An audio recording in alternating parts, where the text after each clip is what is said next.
2026-27 ఆర్థిక సంవత్సరానికి సంబంధించిన కేంద్ర బడ్జెట్ ను ఆర్థిక శాఖ మంత్రి నిర్మలా సీతారామన్ లోక్సభలో ప్రవేశపెట్టారు. వరుసగా 9సారి ఆమె సమర్పించిన ఈ బడ్జెట్ ను ప్రభుత్వం యువశక్తి ఆధారిత బడ్జెట్ గా అభివర్ణించింది. ఆర్థిక వృద్ది వేగవంతం చేయడం, ప్రజల సామర్థ్యాలను పెంపొందించడం, సమగ్ర అభివృద్దిని సాధించడం అనే 3 కీలక అంశాలకు ఈ బడ్జెట్లో కేంద్ర ప్రభుత్వం ప్రాధాన్యమిచ్చింది. బయోఫార్మా, ఎలక్ట్రానిక్స్, ఎంఎస్ఎంఈ, మౌలిక వసతులు, హైస్పీడ్ రైలు కారిడార్లు, కృత్రిమ మేధస్సు, ఆరోగ్యం, విద్య, వ్యవసాయం వంటి అనేక రంగాల్లో కీలక నిర్ణయాలను ఈ బడ్జెట్లో ప్రకటించారు. అలాగే పన్ను వ్యవస్థ సరళీకరణ, వ్యాపార సౌలభ్యం, పేదరిక నిర్మూలన, ఉపాధి సృష్టి అంశాలకు ఈ బడ్జెట్లో ప్రాధాన్యమిచ్చారు. మరి ఇలాంటి ఈ నేపథ్యంలో ఈ బడ్జెట్ దేశ ఆర్థిక భవిష్యత్తుపై చూపబోయే ప్రభావం, సామాన్య ప్రజలకు అందే ప్రయోజనాలు, యువత, రైతులు, పరిశ్రమలపై ప్రభావం వంటి అంశాలను మనకు వివరించేందుకు మన ఆకాశవాణి స్టూడియోలో ఉన్నారు ఆంధ్రప్రదేశ్ ఛాంబర్స్ ఆఫ్ కామర్స్ అధ్యక్షులు పొట్లూరి భాస్కర్ రావు గారు. ఆయన్ను అడిగి బడ్జెట్ పై మరిన్ని వివరాలు తెలుసుకుందాం. నమస్తే సార్. నమస్తే సార్, కేంద్ర ఆర్థిక శాఖ మంత్రి నిర్మలా సీతారామన్ గారు పార్లమెంట్ లో 2026-27కి సంబంధించిన బడ్జెట్ ని అయితే ప్రవేశపెట్టారు. మరి ముందుగా ఈ బడ్జెట్ మీద మీ అభిప్రాయం చెప్పండి. ముందుగా ఆకాశవాణి వారికి నా ధన్యవాదాలు తెలియజేస్తూ, ఏపీ ఛాంబర్స్ తరఫున నిర్మలా సీతారామన్ గారికి మేము కంగ్రాచులేషన్స్ చెప్తూ 9th కన్సిక్యూటివ్ బడ్జెట్ ఈ దేశ స్వాతంత్రం వచ్చిన తర్వాత ఒక ఫైనాన్స్ మినిస్టర్ ప్రవేశపెట్టడం అనేది తొలిసారి. ఆవిడికి ధన్యవాదాలు, కృతజ్ఞతలు, అట్లాగే కంగ్రాచులేషన్స్ తెలియజేస్తూ, గత 5-6 సంవత్సరాల నుంచి ఎకానమీని స్పీడ్ గా ఒక గ్రోత్ కంజక్షన్ లోకి తీసుకెళ్లడం జరిగింది. ముఖ్యంగా చూస్తే ఇప్పుడు ప్రస్తుతం నిర్మలా సీతారామన్ గారి ముందు చాలా ఛాలెంజెస్ ఉన్నాయి. ఒక పక్కనేమో వరల్డ్ వైడ్ ఎకనామిక్ రిసెషన్ అనేది కొనసాగింపుగా ఉంది. తర్వాత వేరియస్ వార్స్, మనం యుక్రెయిన్, రష్యా వారే, ఇజ్రాయెల్, గాజా వారే కాకుండా కొత్తగా యుఎస్ఏ, ఇరాను, యుఎల్సే, వెనిజులా, అట్లాగే చైనా, తైవాన్ యొక్క రిలేషన్స్ కూడా దెబ్బతింటాం. ఓవరాల్ గా ఏంటంటే వరల్డ్ క్లైమేటిక్ ఆర్డర్ అనేది కొంత డిస్టర్బ్ అవడం అనేది జరిగింది. దీంతో పాటుగా ఈ మధ్య వేరియస్ పీరియాడికల్ గా ఫ్లక్చుయేషన్స్, కమోడిటీ మార్కెట్ లో ఫ్లక్చుయేషన్స్ రావటం, వీటన్నిటికీ మించి మన యుఎస్ఏ ప్రెసిడెంట్ ట్రంప్ గారు రోజుకు ఒక రకమైన తరీఫ్ స్టేట్మెంట్స్ కానీ ఇంకోటి కానీ ఇస్తూ అనిశ్చిత పరిస్థితిని కొనసాగింపుగా జరుగుతా ఉంది వరల్డ్ అంతా. సో ఇట్లాంటి పరిస్థితిలో ఒక పక్కన ఇండియాలో కన్జంప్షన్ అనేది పెరగలేదు, అలాగే ఈ అన్ఎంప్లాయ్మెంట్ అనేది పెరుగుతా వచ్చింది. ఇవన్నిటిని చూసుకుంటూ మిళితం చేస్తూ ఎకనామిక్ డెవలప్మెంట్ గా సస్టైనబుల్ మోడల్ గా తీసుకెళ్లటం అనేది ఒక పెద్ద సవాలు. సో అట్లాంటి పరిస్థితుల్లో ఈవేళ వచ్చిన బడ్జెట్ ని మేము స్వాగతిస్తా ఉన్నాం. ఓవరాల్ గా ఆవిడ ఈ డెవలప్మెంట్ అనేది సస్టైన్ చేయాలి, లాంగ్ టర్మ్ గోల్స్ ని మైండ్ లో పెట్టుకుని మనకి ఎమర్జింగ్ సెక్టార్స్ కొన్ని ఉన్నాయి, ఆ ఎమర్జెన్సీ సెక్టార్స్ కి సంబంధించిన ఫోకస్ అనేది ఎక్కువగా ఇవ్వడం జరిగింది. సార్, ముఖ్యంగా ఈ బడ్జెట్ ని యువశక్తి ఆధారిత బడ్జెట్ గా పేర్కొన్నారు నిర్మలా సీతారామన్. మరి యువతకు ఎలాంటి ప్రయోజనాలు ఉన్నాయో వివరించండి. మన భారతదేశం కనుక చూస్తే ఎంటైర్ ప్రపంచంలో మనది యంగ్ పాపులేషన్ కంట్రీగా పేరొందింది. దాదాపు 15-29 సంవత్సరాల మధ్యలో, అంటే లెస్ దాన్ 29 years తీసుకుంటే దాదాపు 40 crore పాపులేషన్ ఉంది. అలాగే లెస్ దాన్ 45 years కనుక తీసుకుంటే ఆల్మోస్ట్ 60% అవుతుంది మన పాపులేషన్ ఆ రేంజ్ లో వస్తారు. అంటే ఏంటంటే ఈ శ్రామికంగా ఉత్పాద రంగాలకు ఉపయోగపడే ఏజ్ గ్రూప్ లో మన ఇండియా ఎక్కువగా ఉంది. ఇప్పుడు చైనా కూడా ఏజ్డ్ పాపులేషన్ అయిపోయింది. కానీ మనకు ఒక పెద్ద సమస్య ఉంది, ఇండస్ట్రీస్ కి సరిపడా స్కిల్స్ ఏమో అవైలబిలిటీ లేదు, ఇంకో పక్కన విపరీతమైన అన్ఎంప్లాయ్మెంట్ అనేది పెరుగుతా ఉంది. సో ఈ మిస్ మ్యాచ్ ని బ్రిడ్జ్ చేయాల్సిన అవసరం ఉంది. ఎందుకంటే ఈ కాలేజీ నుంచి వచ్చే అవుట్పుట్ అంతా వాళ్ళ దగ్గర స్కిల్స్, ప్రాక్టికల్ స్కిల్స్ అనేవి లేకుండా పోతా ఉన్నాయి. అంతా థియరిటికల్ బేస్డ్ అప్రోచ్ లో జరుగుతా ఉంది. దీన్ని అడ్రస్ చేయడం కోసం చాలా చర్యలు ప్రకటించారు. ఎప్పటి నుంచో స్కిల్ డెవలప్మెంట్ ట్రైనింగ్ అనేది జరుగుతా ఉంది. కాకపోతే ఈ తడవ కొంత దానికి ఎక్కువగా దృష్టి పెట్టి అన్ని రంగాల్లోనూ ఈ మనకి ఈ యంగ్ జనరేషన్, యంగ్ పాపులేషన్ ఉపయోగపడే విధంగా ఒక పక్కన టెక్నాలజికల్ గా చూస్తే AI ఆధారిత ఇండస్ట్రీస్ పెరుగుతా ఉన్నాయి. డ్రోన్ టెక్నాలజీ అని కానీ, లేకపోతే డిఫెన్స్ కి సంబంధించిన కారిడార్స్ కి సంబంధించింది కానీ, అట్లాగే ఇండస్ట్రీస్ కూడా ఎంతో అడ్వాన్స్ అయి ఉన్నాయి. వాళ్ళ ఇండస్ట్రీస్, ఓల్డ్ ఇండస్ట్రీస్ కి ఇప్పుడు ఇండస్ట్రీస్ కి ఇది మిషనరీ అప్గ్రేడే కాకుండా టెక్నాలజీగా కూడా ఎన్నో వినియోగిస్తా ఉన్నారు. సో వీటన్నిటిని అడ్రస్ చేస్తూ ఈ యూత్ ని ఎంపవర్ చేయాలి, వాళ్ళకి స్కిల్స్ ప్రొవైడ్ చేయాలి అని చెప్పి ఆవిడ గట్టి ప్రయత్నాలు చేయడం జరిగింది. సార్ ఇప్పుడు యూత్ వచ్చేసి ఇండస్ట్రీ సెక్టార్ లో ముందుకు వెళ్ళాలి మన ఇండియాలో అంటున్నారు కదా. సో అదే విధంగా బడ్జెట్ లో ఈసారి బయోఫార్మా శక్తి పథకం కోసం అయితే 10,000 కోట్ల రూపాయలను బడ్జెట్ లో కేటాయించడం జరిగింది. మరి భారత్ ప్రపంచ తయారీ కేంద్రంగా మారేందుకు ఇది ఉపయోగపడుతుందంటారా? ఇప్పుడు కొన్ని సెక్టార్స్ ఉన్నాయంటే అవి ఇండియాలో లేబర్ ఇంటెన్సివ్ సెక్టార్స్. ఒక ఫార్మా గాని, బయోటెక్నాలజీ గాని, ఇవన్నీ సంబంధించిన ఇండస్ట్రీస్ అన్ని లేబర్ ఇంటెన్సివ్, ఎంతో యువత కావాలి దానికి. తర్వాత మనం చూస్తే ఇండియా ఈ pharma capital of the world లాగా ఉంది. ఒక హైదరాబాద్ గాని, అహ్మదాబాద్ గాని, పూనా గాని, అట్లాగే మనకి విశాఖపట్నం కూడా ఈ ఫార్మా హబ్స్ గా వెలుస్తున్నాయి. దాదాపు వరల్డ్ కి సంబంధించిన చాలా దేశాలకి మనం మేజర్ ఎక్స్పోర్టర్స్ ఫార్మా. అలాగే బయోటెక్నాలజీ కూడా హైదరాబాదు, బెంగళూరు బాగా డెవలప్ అయి ఉన్నాయి. ఈ మధ్యనే విశాఖపట్నం ఏరియా కూడా ఈ బయో రంగంలో ముందుకెళ్తా ఉంది. దాన్ని ప్రోత్సహించాలి, ఇంకా వరల్డ్ లో ఈ మార్కెట్ ని ఎక్కువ క్యాప్చర్ చేయాలి, బయో ఫార్మాలో ఎంతో రీసెర్చ్ జరగాలి. వీటన్నిటిని మనం ఇండియా లీడ్ పొజిషన్ లో ఉండి ఈ కొత్త అవకాశాలను అందిపుచ్చుకోవాలని చెప్పి దాదాపు 10,000 కోట్ల రూపాయల బడ్జెట్ ని ఈ బయో ఫార్మాకి కేటాయించడం జరిగింది. దానివల్ల మనకి తెలంగాణే కాదు, ఆంధ్రప్రదేశ్ కూడా డెఫినెట్ గా బెనిఫిట్ అవుతుంది. ఇండియా పురోభివృద్ధి చెందడానికి ఇది చాలా ఉపయోగపడుతుంది. మనం ఆ మధ్య కనుక చూస్తే ఈ బయో ఫార్మా దీనికి సంబంధించిన టెక్నాలజీలోని కరోనా వ్యాక్సిన్స్ ని మనకి number 1 Bharat Biotech Hyderabad based గా వరల్డ్ మొత్తానికి కరోనా వ్యాక్సిన్ ఇవ్వడం జరిగింది. అలాగే విశాఖపట్నంలో మెట్టెక్ జోన్ ఉంది. మెట్టెక్ జోన్ లో కూడా ఎన్నో బయో ఫార్మాకి సంబంధించిన కంపెనీస్ కూడా అందులో ఎస్టాబ్లిష్ అయి ఉన్నాయి. సార్, ఈ 2026-27 ఆర్థిక బడ్జెట్ లో మన ఆంధ్రప్రదేశ్ కి ఎటువంటి ప్రతిపాదనలు ఉన్నాయో as a Andhra Pradesh chambers commerce అధ్యక్షుడిగా మీరు వివరించండి సార్. బడ్జెట్ కేటాయింపుల్లో ప్రత్యేకంగా ఒక రాష్ట్రాన్ని ఉదహరించకపోయినా ఈ ప్రతి సెక్టార్ కి సంబంధించిన కేటాయింపులు చూస్తే మన రాష్ట్రం అందులోంచి ఎంత ఉపయోగపడుతుంది, ఎంత దాన్ని యూజ్ చేసుకోగలుగుతుంది అనేది క్లియర్ కట్ గా తెలుస్తా ఉంది. ఈవేళ ఎమర్జింగ్ సెక్టార్స్ అని ఐడెంటిఫై చేశారు. ఇందాక మనం అనుకున్నది బయోఫార్మా అందులో ఒకటి, అలాగే సెమీ కండక్టర్స్ కి సంబంధించింది కానీ, అలాగే కన్స్ట్రక్షన్ ఎక్విప్మెంట్ డెవలప్మెంట్ కి సంబంధించింది కానీ, ఇట్లా వేరియస్ ఎమర్జింగ్ సెక్టార్స్ ని ఐడెంటిఫై చేయడం జరిగింది.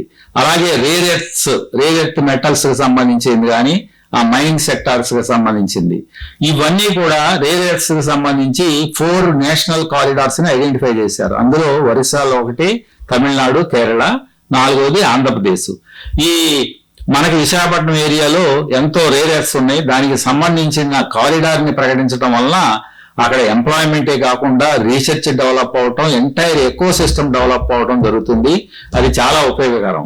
అలాగే సెమీ కండక్టర్ పాలసీ, మనం సెమీ కండక్టర్ సంబంధించింది ప్రతి ఇయర్ దాదాపు 1,60,000 కోట్ల నుంచి 1,70,000 కోట్లు దిగుమతులు చేసుకుంటా ఉన్నాం. చిప్స్ కానీ ఇంకోటి కానీ మనం ఎంతో దాని మీద డిపెండ్ అయి ఉన్నాం.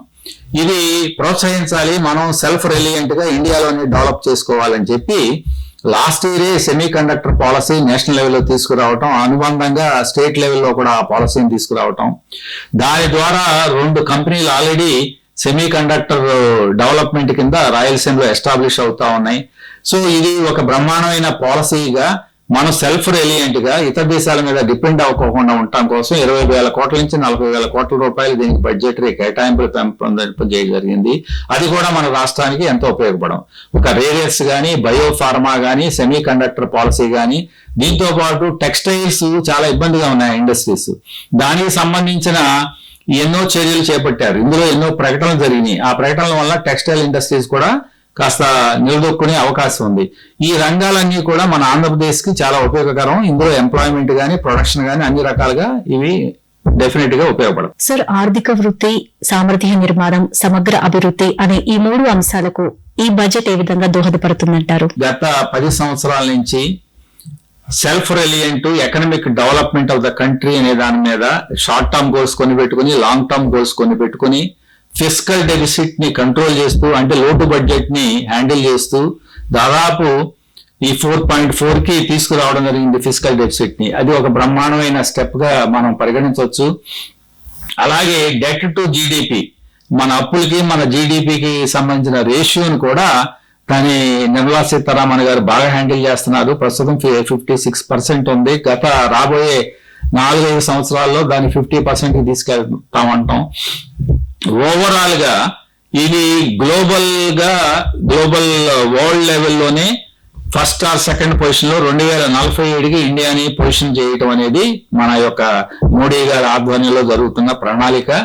దానికి అనుబంధంగా ఈ బడ్జెట్స్ అనేది తీసుకురావడం జరుగుతుంది. ఎన్నో స్ట్రక్చరల్ రిఫార్మ్స్ కూడా చేయడం జరిగింది. మనం కనుక చూస్తే ఈజ్ ఆఫ్ డూయింగ్ కింద కానీ, అలాగే లేబర్ కోడ్స్, మొన్న ఈ మధ్య లేబర్ కోడ్స్ వచ్చి దాని మీద రిఫార్మ్స్ కానీ, జిఎస్టీ రిఫార్మ్స్ కానీ, ఐటీ రిఫార్మ్స్ కానీ ఎన్నో రిఫార్మ్స్ చేస్తా ఉన్నారు. ఆర్థిక అసమానతలు మాత్రం కంటిన్యూ అవుతా ఉన్నాయి. దాని మీద గవర్నమెంట్ చర్యలు తీసుకోవాల్సిన అవసరం ఉంది. సో ఈ బడ్జెట్ లోనే కాకుండా అది కంటిన్యూస్ ప్రాసెస్. ఆ అసమానతలు తొలగినప్పుడు ఇంకా ఎకనామిక్ గా డెవలప్మెంట్ అయ్యే అవకాశాలు ఉన్నాయి. సార్, ఎలక్ట్రానిక్స్, రసాయన పార్కులు, కంటైనర్ తయారీ వంటి రంగాల్లో పెట్టుబడులు, ఉద్యోగ అవకాశాలు ఎంత మేరకు ప్రభావం చూపుతాయని అంటారు? ముందుగా కంటైనర్స్ గురించి మాట్లాడితే, ఈవేళ మనం ఏ దేశానికి ఎక్స్పోర్ట్ చేయాలన్నా కంటైనర్స్ కావాలి షిప్స్ మీద వెళ్ళటానికి. సో కరోనా టైంలో ఫస్ట్ టైం ఆ ఇబ్బంది ఏంటో కనుక్కున్నాం. కరోనా టైమ్స్ లో కంటైనర్స్ అవైలబిలిటీ లేకుండా మన షిప్మెంట్స్ కూడా ఆగిపోయినాయి. ఏమిటని ఆలోచిస్తే మన దేశంలో కంటైనర్ మ్యానుఫ్యాక్చరింగే లేదు.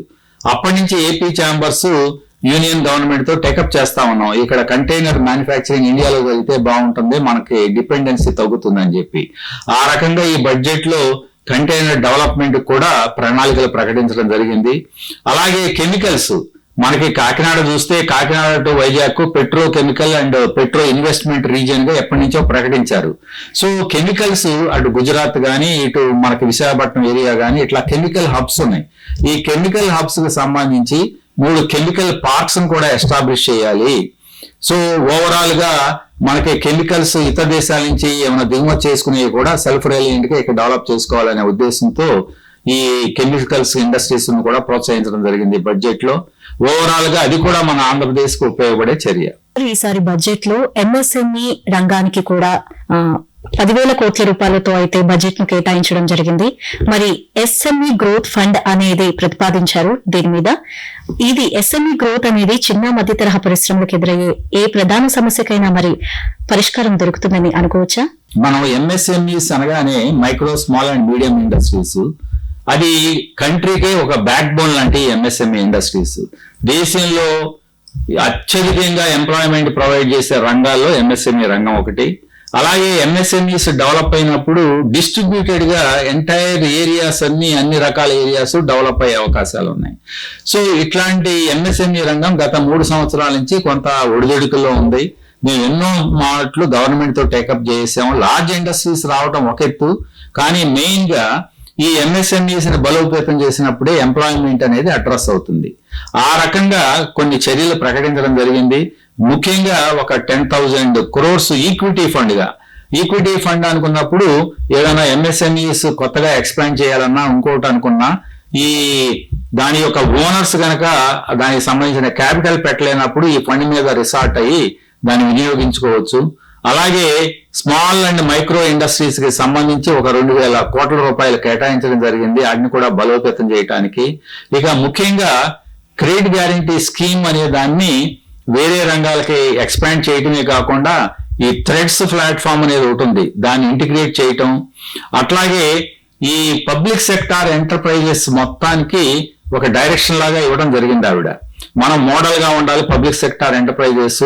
ఎంఎస్ఎంఈస్ నుంచి మ్యాండేటరీ ప్రొక్యూర్మెంట్ చేయాల్సింది చెయ్యాలి, దానికి అనుగుణంగా మీరు చర్యలు తీసుకోండి, మిగతా కార్పొరేట్ రంగం కూడా ఆ రకంగా ఫాలో అవ్వాలని చెప్పి ఈ పేమెంట్ ఇష్యూస్, ప్రొక్యూర్మెంట్ ఇష్యూస్ ఉన్నాయి. ఈ రెండింటిని కూడా అడ్రస్ చేస్తూ ఈ బడ్జెట్ లో ప్రకటన చేయడం జరిగింది.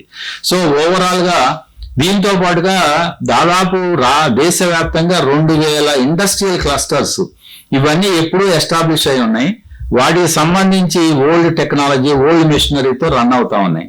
వాటిని రెజ్యూమినేట్ చేయాలని చెప్పి సో ఒక స్కీమ్ ని ప్రకటించడం జరిగింది. 200 క్లస్టర్స్ ని రెజ్యూమినేట్ చేస్తూ మోడర్నైజ్ చేసి మోడర్న్ మెషినరీ కానీ టెక్నాలజీ వినియోగించిన విధంగా ప్రకటన చేయడం జరిగింది. ఈసారి బడ్జెట్ లో 7 హై స్పీడ్ రైలు కారిడార్లను అయితే ప్రవేశపెట్టడం అంటే దానికి ప్రతిపాదించడం బడ్జెట్ అయితే జరిగింది. సో ఇది ఏ విధంగా ప్రాంతీయ అభివృద్ధికి దోహదపడుతుందంటారు? ఇన్ఫ్రాస్ట్రక్చర్ అనేది చాలా important for the economic development of the country. మనం చూస్తే last year 11.2 lakh crore infrastructure capital expenditure కోసమని కేటాయింపులు చేశారు. ఆ కేటాయింపులు ఈ సంవత్సరం 12.2 lakh crores కి పెంచడం జరిగింది.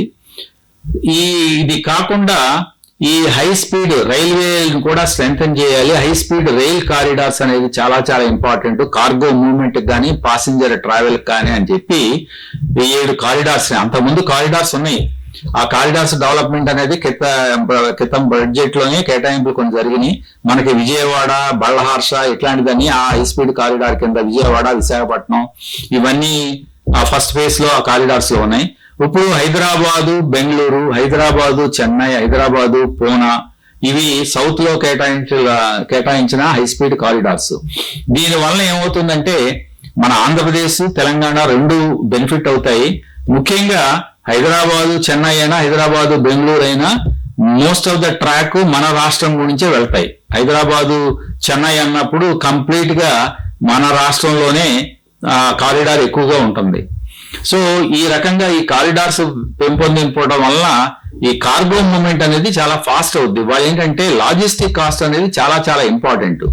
ఆ లాజిస్టిక్ కాస్ట్ ట్రావెల్ టైం ఎక్కువ అవడం వల్ల కార్గో మూవ్మెంట్ కానీ వీటి వల్ల కాస్ట్ ఎక్కువ అవుతా ఉంది. ఈ హై స్పీడ్ కారిడార్స్ వల్ల కాస్ట్ రిడక్షన్ జరిగి ఎక్స్పోర్ట్ లెవెల్లో మనం కాంపిటేటివ్ గా ఉంటాం, అలాగే ప్రొడక్షన్ కాస్ట్ కూడా తగ్గుతుంది. సో ఇది చాలా ఇంపార్టెంట్ డెవలప్మెంట్ కింద చెప్పుకోవచ్చు. మనం ఇప్పుడు చూస్తే వచ్చే నెల అంటే మన రాబోయే April 1 నుంచి కొత్త ఆదాయపు పన్ను చట్టం అమల్లోకి రానుందని నిర్మలా సీతారామన్ గారు వెల్లడించారు. మరి ఇది సాధారణ పన్ను చెల్లింపుదారులకి ఏ విధంగా ఉపయోగపడుతుందంటారు? లాస్ట్ ఇయర్ బడ్జెట్ లో ప్రకటించింది ఇది ఏంటంటే first time consumption oriented budget గా లాస్ట్ ఇయర్ తీసుకురావడం జరిగింది. ఎందుకంటే డిమాండ్ అనేది పడిపోయి దేశవ్యాప్తంగా కొనుగోలు శక్తి పడిపోయింది.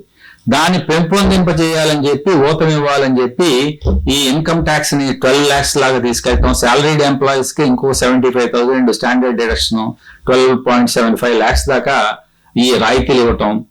అలాగే ఈ అమలు అనేది రేపు ఫస్ట్ April 26 నుంచి అది దానికి సంబంధించిన అమలు అనేది జరుగుతుంది కాబట్టి దాన్ని ఆవిడ ఉదాహరించడం జరిగింది.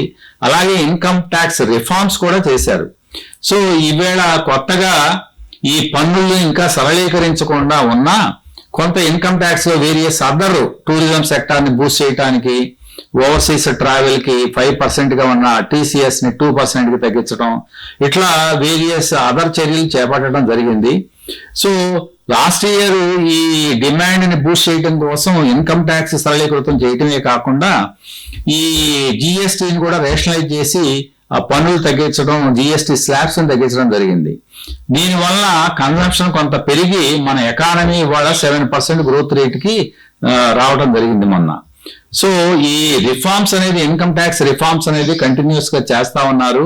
సో డైరెక్ట్ ట్యాక్సెస్ లో ఎన్నో చర్యలు ప్రకటించడం జరిగింది. డైరెక్ట్ ఇన్కమ్ స్లాబ్స్ పెంచకపోయినా అదర్ ఇన్కమ్ ట్యాక్స్ రిలేటెడ్ చర్యల్ని ప్రకటించడం జరిగింది. టెక్నాలజీతో కలిపి రైతుల ఆదాయాన్ని పెంచాలనే లక్ష్యంతో కృత్రిమ మేధస్సు అంటే AI ఆధారంగా పనిచేసే భారత్ విస్తారణ పథకాన్ని ప్రకటించారు. మరి ఇది రైతులకు ఎలా ఉపయోగపడుతుందంటారు? మనకి తెలిసి తెలియకుండానే మనం ప్రతి మానవుడు వాళ్ళ AI టెక్నాలజీ మీద ఇన్ఫ్లుయెన్స్ అవుతా ఉన్నారు. ప్రపంచం అంతా ఇప్పుడు AI టెక్నాలజీని ప్రతి రంగంలోనూ వినియోగించుకుంటా వెళ్తా ఉన్నది.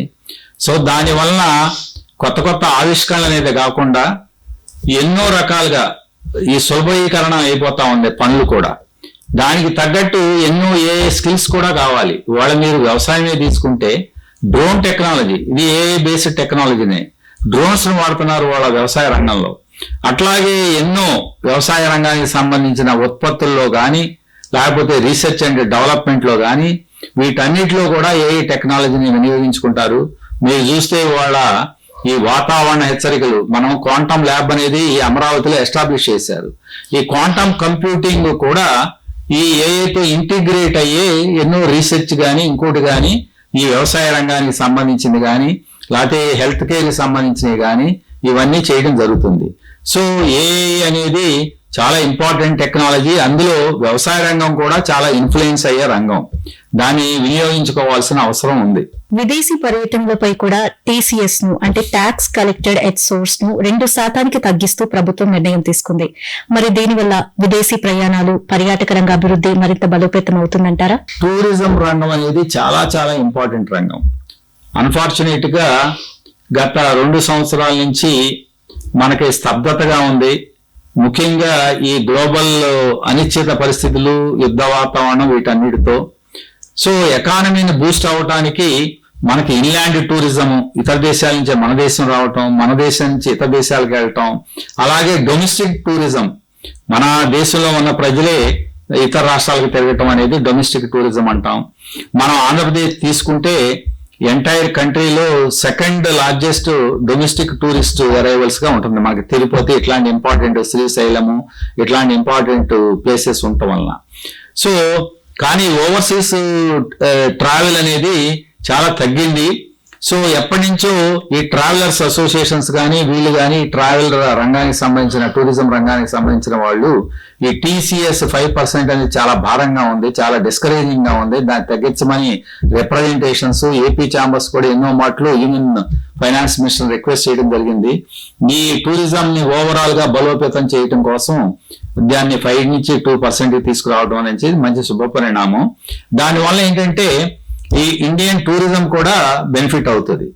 సో ఇక్కడ టూరిజం సెక్టార్ ని బలోపేతం చేయడానికి కూడా ఎన్నో చర్యలు ప్రకటించడం జరిగింది. బుద్ధిస్ట్ సర్క్యూట్స్ కానీ, మనకి అరకు లాంటి చోట ఈ ట్రెక్కింగ్ జోన్స్ ఇట్లాంటివి డెవలప్ చేయడం కానీ, ఇట్లాగే పాపికొండలని వేరియస్ రకాలుగా ఒక 10,000 గైడ్స్ ని ట్రైన్ చేయటం అనేది, టూరిస్ట్ గైడ్స్ ని ట్రైన్ చేయటం అనేది, ఇట్లాంటి కొన్ని ప్రకటనలు చేశారు.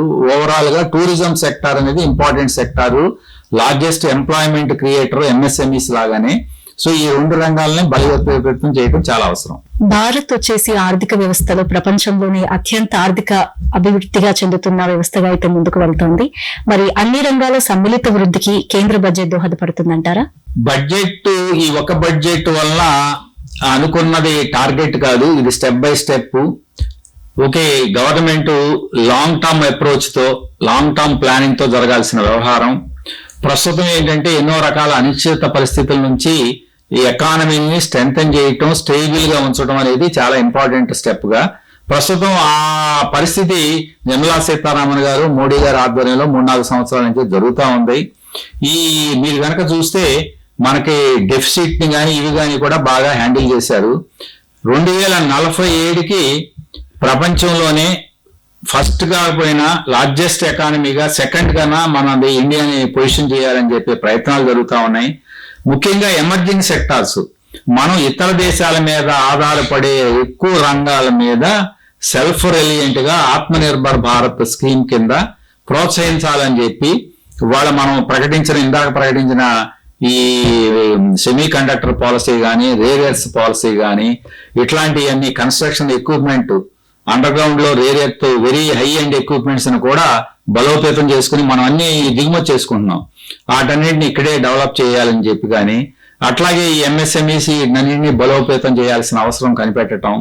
వీటితో పాటుగా స్కిల్ డెవలప్మెంట్ ఇది చాలా ఇంపార్టెంట్.